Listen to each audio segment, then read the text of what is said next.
by the end of this video, you're going to have the 4 techniques that I like to use to put together a killer executive summary that really captures the attention of an audience and gets your point across. Because I've often found that writing an executive summary can be a struggle for the new professional in the workplace.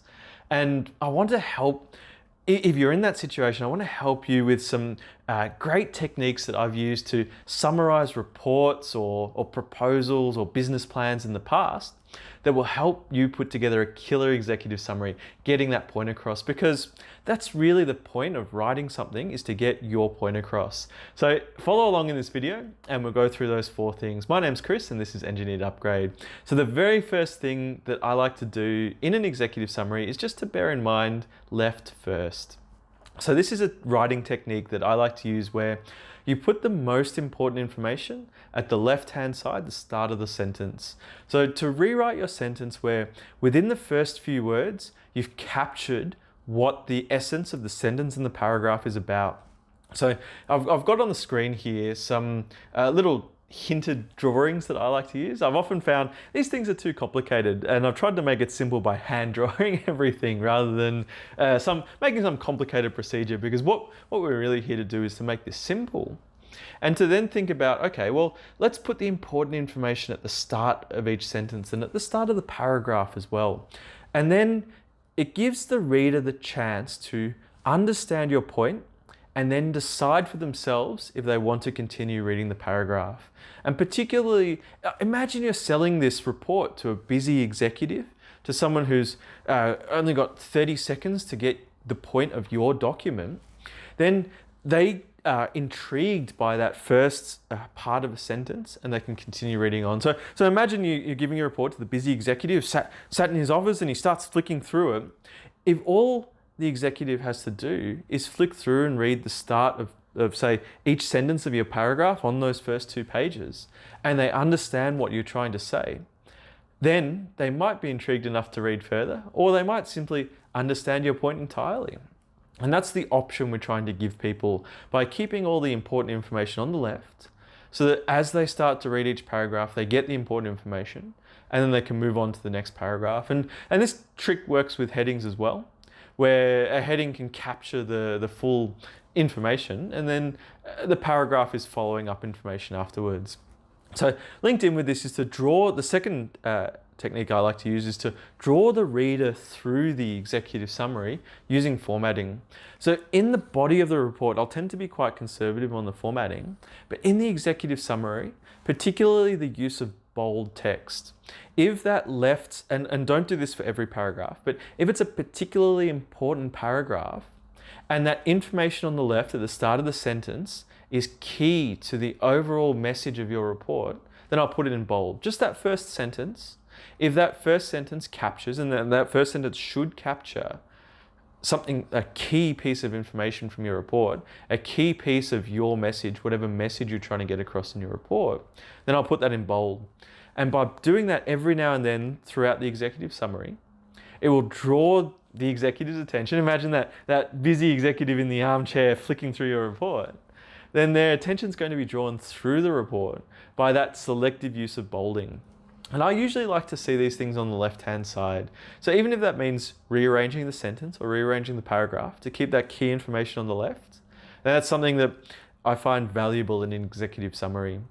So the third technique I like to use is to balance the white space. So this is where we want to make sure there's nothing more boring to an executive than reading pages of text. That's not what we're trying to accomplish here. What we're trying to accomplish is to break it up a little bit with white space to keep their attention. I mean, these are, you can call them busy executives or time poor people, but really everyone's the same. Everyone just wants their attention held by something novel and interesting. And we can get that novel effect in the executive summary by introducing some white space. And the 2 best ways I've found to introduce white space, over the years writing these reports as a consultant for busy clients, is to add in graphs, figures, or tables, or graphs and figures, or tables. So if you can add in, as part of your executive summary, to summarize some sort of point from the main body of your report in a table or a figure or a graph, then you can use that to your advantage to add in white space through the document, through the executive summary.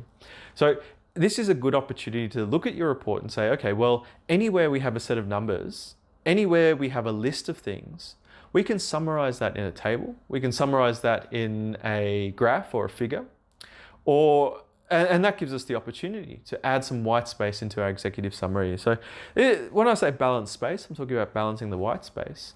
Because when you draw a figure into your executive summary, or when you put in a table or a graph, you have a little more control over the white space, the space around the figure, and the space between the lines and paragraphs, to then help draw the reader through, to find the right balance of getting the correct amount of information onto a page, but also having it clean and be professional looking with that white space available. So that's the third technique I like to use, is to balance the space. But within that, it's to summarize with a table or a picture, a figure, a graph, wherever you can, because a picture's worth 1,000 words after all, isn't it? And that gives you the opportunity to balance, say, left first, to draw the reader through and to highlight those figures as well. And putting a caption to the figure will also give you the opportunity to include more information without overloading the document, without overloading the reader. Because I think the central theme I'm trying to get here, my bird's eye executive summary central theme, is that you're giving the executive the option about how much information they want to consume. So if they only want to consume a minimal amount of information, if they've only got 10 seconds to look at your report, they understand your message.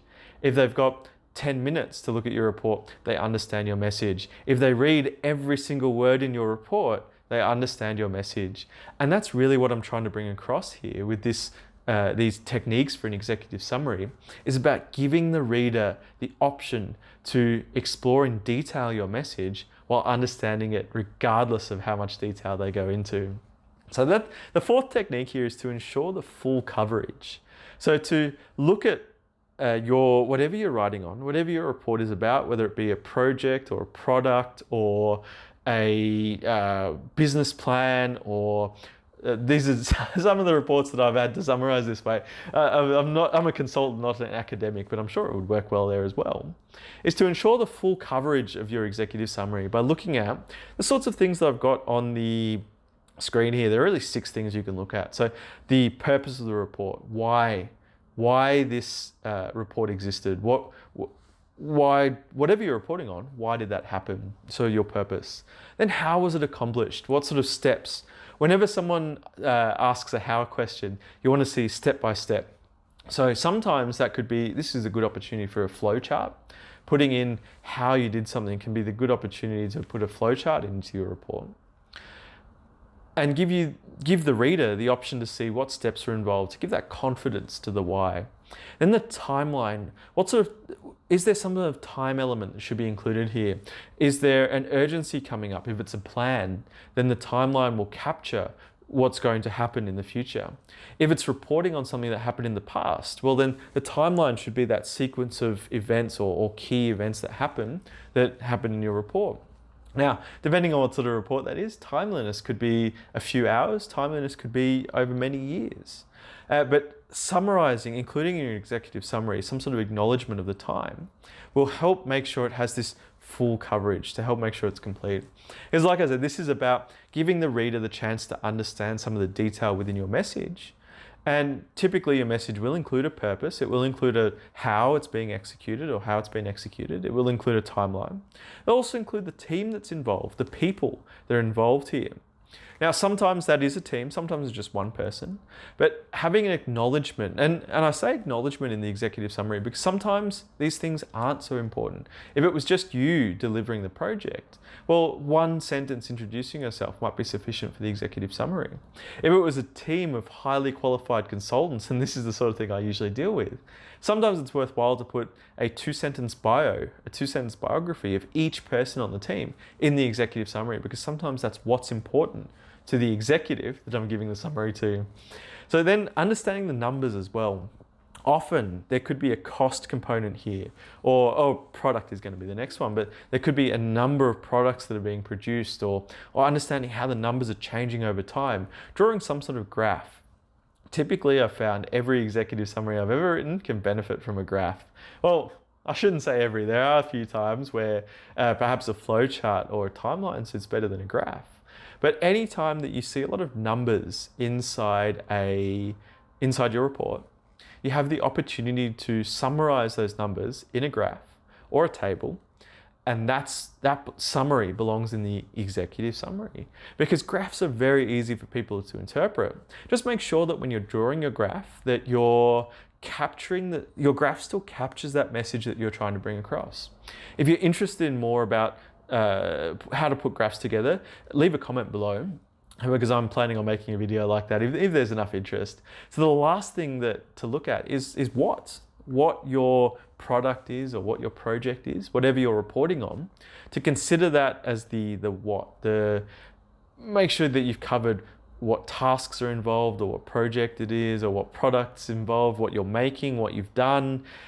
Some sort of understanding of what should come through right through the executive summary. So they're the coverage areas I like to look at within the technique of ensuring full coverage to make sure that my executive summary is complete. Because as I said, this is about giving that busy executive the opportunity to understand your message regardless of how much detail you go into.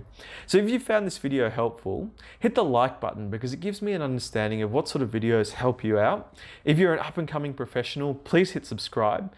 And because I release more videos like this often, where I'm addressing the sorts of issues that I found confusing when I first started out in the workplace. And that's what I like to do on Engineers Upgrade, to share those sorts of videos, that sharing the techniques and tools that I've learned over the years as an engineering consultant to make things much simpler in the workplace. I believe in simplicity, and that's why I've hand drawn everything here, because I want to keep it simple. I don't want to make things too complicated. So hit subscribe if you're interested in more simple ways that you can improve yourself professionally, and hopefully I'll see you in the next video.